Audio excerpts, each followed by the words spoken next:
Baik, Assalamualaikum warahmatullahi wabarakatuh. Ya, selamat pagi anak-anakku. Mohon maaf, uh, Udeni memakai media video lagi di YouTube ini untuk memudahkan antum memahami materi apa yang Udeni sampaikan gitu, nak. Nah, review sedikit tentang materi yang kemarin, nak. Ya, kemarin kita udah membahas apa, yo? Ya, kemarin kita membahas tentang kondisi ekonomi politik, kemudian keagamaan, sosial masyarakat gitu ya. Nah, itu adalah kondisi di mana sebelum Muhammadiyah berdiri. Nah, sekarang kita akan mencari tahu apa sih sebab-sebab Muhammadiyah berdiri gitu ya. Apa sih yang menyebabkan kok Muhammadiyah itu harus didirikan? Nah, itu yang akan kita bahas. Baik, untuk yang pertama yaitu tentang ya. Jadi sebab dari Muhammadiyah berdiri itu ada dua macam ya nak ya, yaitu faktor subjektif dan faktor objektif. Nah, untuk faktor subjektif ini sendiri sebenarnya kalau antum tahu arti kata subjektif, subjek itu kan orang ya nak ya, subjek itu sebenarnya orang ya. Jadi faktor subjektif atau orang, faktor dari seseorang yang menyebabkan Muhammadiyah berdiri. Nah, siapakah dia? Nah, kita lihat dulu. Faktor subjektif ini sebenarnya adalah sebagai faktor yang sangat kuat atau sebagai faktor utama. Nah, faktor subjektif inilah orangnya. Beliau adalah Kiai Haji Ahmad Dahlan yang sudah kita tahu dari dulu.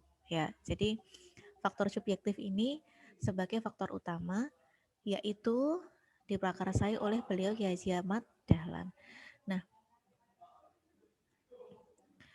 untuk apa sih sebenarnya yang menjadi landasan Kiai Haji Ahmad Dahlan untuk mendirikan Muhammadiyah? Sebenarnya hanya karena beliau itu mendengar ada satu ayat yaitu surat Ali Imran ayat 104. Nah, silakan nanti antum tulis juga di buku antum ya nak ya. Di sini memang Ustazah sengaja nggak tulis biar antum penasaran suratnya kayak apa gitu. Tapi sebenarnya di buku paket ada sih kayak gitu. Nah, jadi kurang lebih artinya adalah dan hendaklah ada di antara kamu segolongan umat yang menyeru kepada kebaikan, menyeru kepada yang ma'ruf dan mencegah dari yang mungkar. Merekalah orang yang beruntung. Nah, itu nak. Jadi dengan ayat itu Kiai Haji Ahmad Dahlan tergerak hatinya untuk membangun atau membangun perkumpulan atau persyarikatan.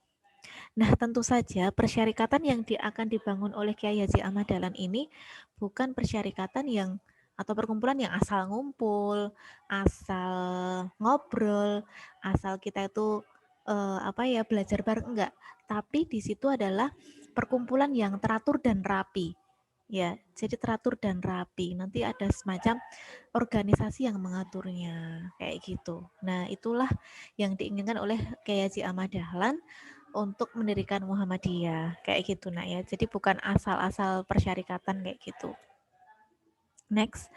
Kemudian selanjutnya apa sih keinginan Kiai Haji Ahmad Dahlan untuk mendirikan Muhammadiyah ini ya? Sebenarnya beliau seperti yang ada di dalam surat Ali Imran tadi nak 104 tadi, bahwasanya dakwah Islam amar ma'ruf nahi mungkar itulah yang menjadi tugas utama persyarikatan Muhammadiyah.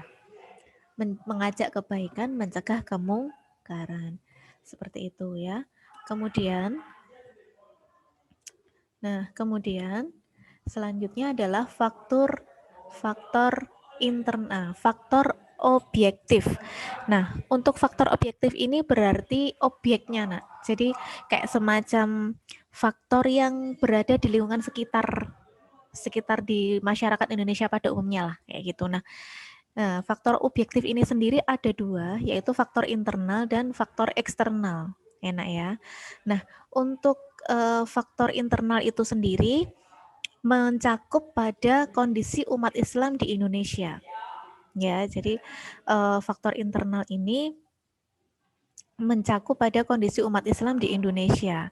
Nah, faktor-faktor kondisi umat Islam di Indonesia seperti apa tuh kok membuat Ahmad Dahlan itu pengen mendirikan Muhammadiyah? Emang umat Islam di Indonesia dulu kayak apa? Kurang lebih sudah kita bahas di minggu lalu ya nak ya. Ya jadi banyak hal. Nah kita rangkum di sini. Yang pertama, ajaran Islam tidak murni lagi nak. Nah ajaran Islam tidak murni yang bagaimana sih maksudnya? Ini loh. Al-Quran dan As-Sunnah tidak dijadikan sebagai rujukan lagi, tidak menjadi satu-satunya lebih tepatnya. Tidak menjadi satu-satunya rujukan untuk beribadah, ya, beribadah ataupun beragama lah istilahnya. Jadi masih ada campuran dengan budaya. Misal contoh, di Al-Quran itu tidak memerintahkan umat Islam untuk apa ya istilahnya ya, untuk mengadakan acara 7 harian setelah kematian misal. Di Al-Quran nggak ada pun, di As-Sunnah juga nggak ada. As-Sunnah itu di hadis ya, itu juga nggak ada nak. Al-Quran Islam tidak memerintahkan itu, tapi umat Islam kala itu banyak yang melakukan itu meskipun di situ ada doa-doanya. Contohnya seperti itu. Terus kemudian umat Islam masih banyak yang percaya dengan hal-hal yang tahayul, misal, wah kalau ada suara burung atau apa berarti itu pertanda apa, padahal di Al-Quran nggak ada nak kayak gitu. Ya, itu namanya tahayul. Atau misalkan menambah-nambahkan ibadah, misalkan habis sholat apa ditambahi apa, padahal di Al-Quran atau di Sunnah tidak ada. Nah itulah yang menyebabkan Islam tidak murni lagi itu di situ nak, ya masih mencampur-campurkan dengan budaya adat, meskipun di situ ada doanya, ada muatan Islamnya, tapi kan di Al-Quran tidak memerintahkan seperti itu, gitu loh maksudnya ya. Oke, selanjutnya, nah faktor apa lagi yang menyebabkan Ahmad Dahlan pengen mendirikan Muhammadiyah? Karena pada saat itu lembaga pendidikan Islam belum mampu menyiapkan generasi sebagai pemimpin di bumi. Jadi lembaga pendidikan Islam kala itu kita pernah belajar di semester 1 dulu, bahwasanya lembaga pendidikan Islam kala itu hanya belajar agama saja. Hanya tahu tulisan Arab saja, tidak bisa membaca tulisan Latin. Karena tulisan Latin, berhitung, ilmu pengetahuan itu hanya diajarkan di sekolah Belanda. Sedangkan di sekolah Islam tidak diajarkan itu. Karena kan dulu kan pondok tradisional itu loh nak ya. Iya, pondok pesantren tradisional itu tidak mengajarkan pengetahuan umum sehingga untuk menjadi pemimpin tidak siap. Kayak gitu ya. Sehingga Ahmad Dahlan pengen mendirikan Muhammadiyah yang di situ memuat sekolah Islam yang belajar agama juga belajar ilmu pengetahuan umum. Jadi kelak ketika dia dewasa itu bisa memimpin, bisa menjadi orang yang tahu, berilmu banyak kayak gitu nah. Tetapi akhlaknya tetap mulia kayak gitu maksudnya. Itulah sebab-sebab atau faktor internal. Sekarang yang faktor eksternal. Yang pertama adalah, nah faktor internal ini meliputi kondisi di luar umat Islam nak. Nah yang pertama, gerakan kristenisasi semakin meningkat. Ya, gerakan kristenisasi semakin meningkat sehingga apa ya nak ya? Ahmad Dahlan, aduh ini nanti kalau tidak ada komunitas, tidak ada persyarikatan yang mengatur umat Islam secara baik dan teratur, takutnya nanti kristenisasi akan semakin luas. Nanti masyarakat Indonesia bisa menjadi umat Islamnya habis karena gerakan kristenisasi. Ya, nah kayak gitu. Ini harus kita waspadai. Sampai sekarang sebenarnya masih juga. Itulah kenapa Ahmad Dahlan pengen mendirikan Muhammadiyah. Kemudian kedatangan bangsa Eropa, terutama Belanda, yang saat itu menjajah negara kita, banyak mempengaruhi budaya di Indonesia. Nah, itulah kenapa Ahmad Dahlan pengen mendirikan Muhammadiyah, biar bisa menjaga kebudayaan timur kita, budaya yang sangat santun, budaya yang mengedepankan sopan santun, etika, kerjasama, itu masih di Indonesia, tidak hilang dengan budaya Eropa, kayak gitu. Next, nah ternyata selain kristenisasi, budaya di Eropa, budaya Barat terutama, itu juga Ahmad Dahlan itu sudah banyak mendengar atau belajar tentang keislaman dari dunia Timur Tengah yang sudah banyak melakukan pembaharuan.